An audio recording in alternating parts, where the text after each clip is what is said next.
In the Staples-Motley Middle School in rural Minnesota, sex education classes are often led by high school students instead of teacher Bruce Onischuk. They're called PSI leaders, or Postponed Sexual Involvement. The program is called Enable. Does anybody know what Enable stands for? Yeah. Education now and babies later. Enable has an abstinence-only curriculum. It's one that's been tried here and in a few other Minnesota districts for about 5 years. The abstinence-only approach is being strongly promoted by the Bush administration. It's better for teens to wait to have sex. Often people really don't want to have a sexual relationship but feel pressured.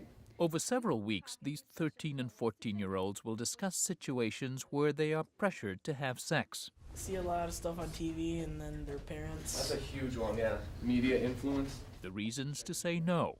How about pregnancy? Yeah. Yes. How about STDs? Yes. Yeah? Who knows what a myth is? And myths are about the only context in which there's any mention of contraception. Another myth might be that some of the contraceptions that are out there, condoms, are 100% foolproof, and they are not.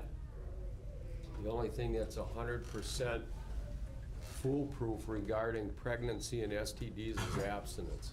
In You guys other all know words, what abstinence is, right? Abstinence is not having sex. The student leaders have pledged to remain abstinent until marriage, and a random group of 8th graders we talked to seemed ready to sign on. Just so you can, like they said, you can have a good relationship with your husband, and you don't have that awkwardness of not being a virgin when you get married. Is this a goal that you think is realistic for kids at your age? Some of Yeah. them. Yeah. It should be, because I'm not going to do nothing until I'm married. I know that. But surveys show half of American high schoolers and about a quarter of junior high students are sexually active. And a recent report card on Minnesota's Enable program found it didn't seem to change those trends. The evaluation was done in 3 junior high schools that use the program.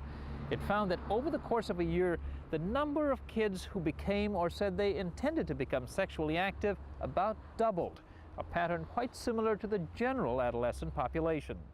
Critics of the Enable program come from left and right of the political spectrum.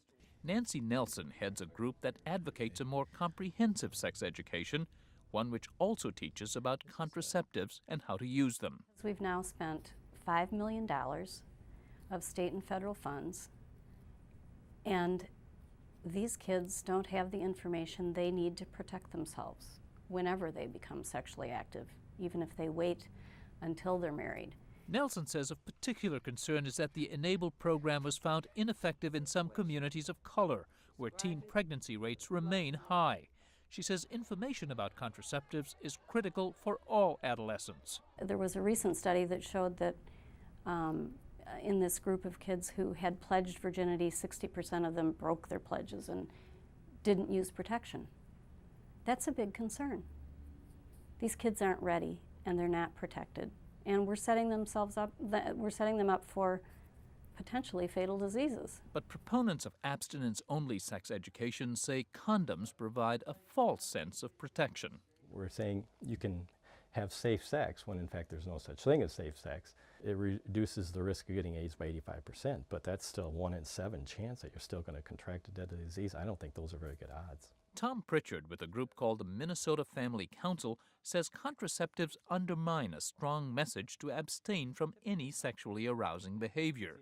He says one reason for Enable's poor showing is that it dilutes the abstinence message with discussions about just such behaviors. Here's a sheet that says showing feelings in physical ways. This is from the Enable program. And they list a number of categories: giving friendly looks and smiles, holding hands, put arms around, hold close and kiss, explore above the waist, explore below the waist, and have sex. And that handout in your mind is clearly a slippery slope down. Oh, I think it clearly is. It's encouraging sexual exploration, and once you start down that slope, it's hard for kids to stop. Staples-Motley teacher Bruce Onischuk says the handout is part of learning to set limits. in some of our discussions in class, I've talked to the kids that if you reach a certain point in your physical contact, whether it's hand-holding, kissing, petting, heavy petting, and and the list goes on, there comes a point in time where it's really tough, or it's very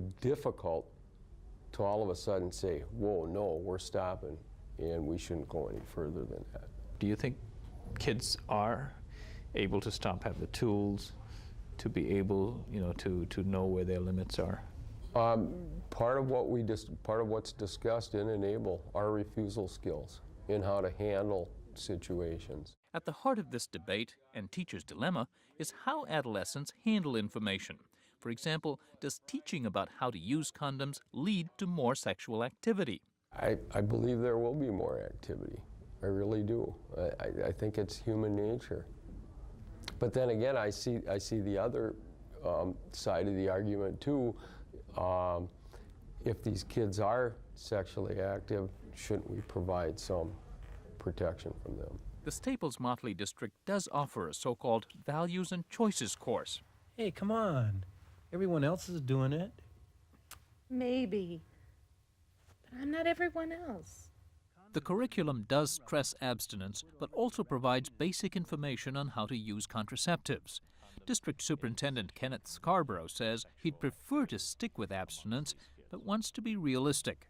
We hope and we present tools for them to discuss these issues with their parents.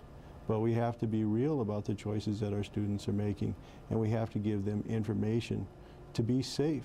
One thing the schools do not offer are contraceptives in the nurse's office. It's prohibited at schools receiving certain federal grants. But it's not difficult to get condoms here, and that's common knowledge to 8th graders. Gas stations. Bathrooms. Amid the heated debate and conflicting research on what works with sex ed, parents we talked to said they were satisfied with the approach taken in Staples-Motley.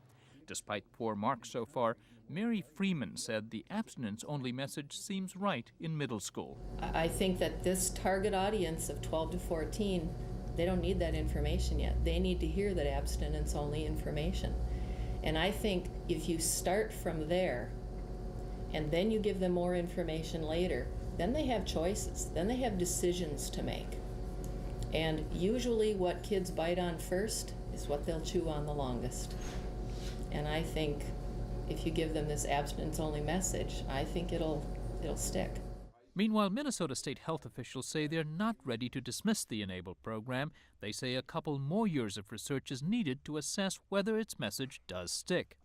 One trend no one questions is the growth of the abstinence-only approach. It's now the only sex education curriculum offered in about a third of all U.S. public schools.